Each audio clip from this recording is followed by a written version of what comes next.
Welcome to the Word for Life podcast, a daily devotional covering the entire Bible from Genesis to Revelation.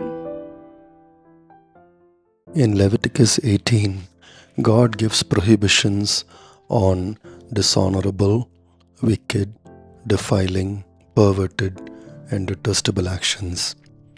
These actions will destroy families and ultimately society.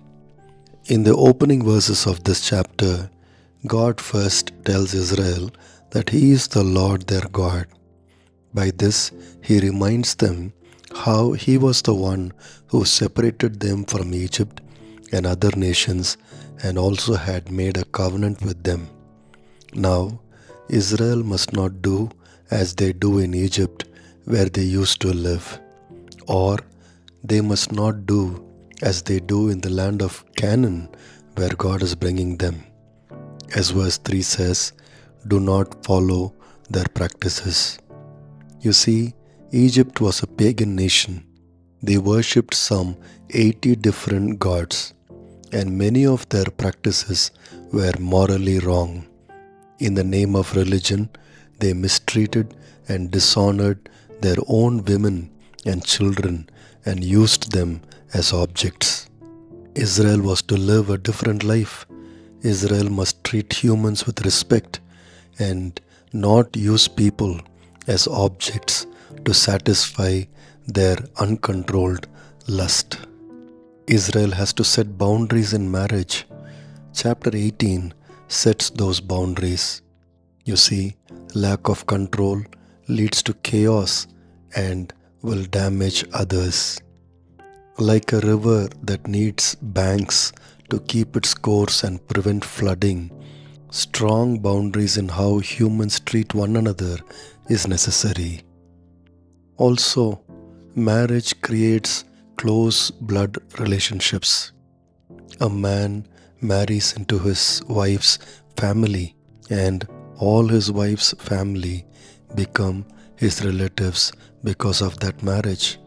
But to abuse the closeness of these relationships in order to satisfy one's lust dishonors all in the family. Marriage is holy because a one flesh relationship has already been formed, and this must not be violated. In 1 Thessalonians chapter 4 verse 7, Paul wrote, God did not call us to be impure, but to live a holy life. Similarly, Hebrews 13:4 encourages believers to keep the marriage bed pure, for God will judge the adulterer and all the sexually immoral. Believers hold marriage in high honor. There was a detestable god of the Ammonites called Molech. Even Solomon in his old age was drawn to it. Worshipping Molech required sacrificing children, and even Solomon practiced that. So God in this chapter warns Israel not to be tempted by the practices of these other nations. Even today, believers can be drawn by the media and other people's lifestyles that destroy marriage and healthy relationships. Today, many people glorify personal choice and disregard the Bible. But these regulations in Leviticus chapter 18 only strengthen family life, create a stable environment in which children can be born and nurtured. Any other lifestyle that does not help this goal is condemned in this chapter. The other warning in this chapter is that if these harmful and unholy lifestyles are practiced, creation itself will vomit out people from the land. That is why the Canaanites lost their land, and also finally Israel, because it followed other nations, also lost its land. This chapter also warns foreigners in Israel not to export their own rules for life on the basis that they are not Israelites but foreigners. These foreigners must not justify their actions and say, this is how they do it in their country. God is not only for Israel, but the Lord over all. As 1 Thessalonians chapter 4 verse 6 and 7 cautions us, the Lord will punish all those who commit such sins.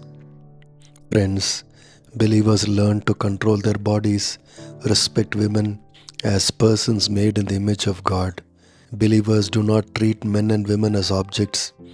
They maintain honor between married partners.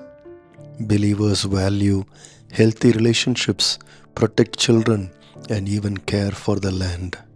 Believers reach their potential as human beings instead of lowering themselves to be mere animals. Believers maintain holiness and experience the abundant life that God has promised them. Thanks for listening. We'll see you tomorrow for the next episode of the Word for Life podcast.